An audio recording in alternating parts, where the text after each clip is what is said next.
You've already mentioned stopping the boats as a key pillar of coalition policies.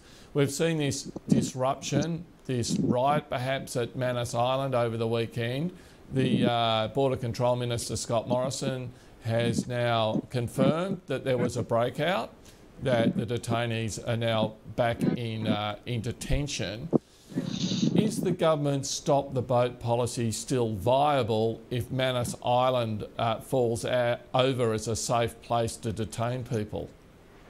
Well, I don't think it will become an unsafe place. I've lived in Papua New Guinea for many years of my life, including the islands near Manus, and I know that it's a tough place to be when you're in detention, no doubt about that. But it's a worse place to be in a country where your life is threatened. So I think as long as you are safe and basic essential human rights are provided, I think there's no need for rioting. Australians in general will take a very dim view of this. They'll regard it as being, attention-seeking and completely unnecessary.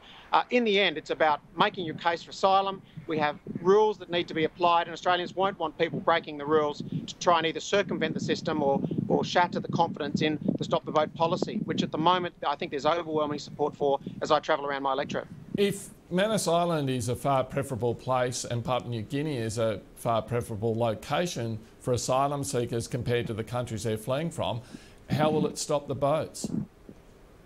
Well, that's a matter for asylum seekers themselves. There's a whole series of interventions along that movement chain. Obviously, you have to leave your country to be deemed a refugee in the first place. But the subsequent movements towards Australia involving commercial aircraft, flights and travel between major centres, all basically beg the question, are these people looking for safety or are they simply looking for a destination? Look, I know it's going to be painful. There'll be this period where stopping the boats will involve people being trapped halfway. But in the end, there's no other way. There's no other way to win this problem, to win this challenge and find a solution, except stopping the boats first and then properly processing those that are already in our centres, and finally convincing those that aren't yet detained to turn around and go home to a location that is safe. And that's what I think the three parts of this strategy are all about. And it's not just Australia, it's all of the developed economies working in that same direction. Okay, Andrew Laming, thanks so much for joining us this morning. It's a pleasure. Great to be with you.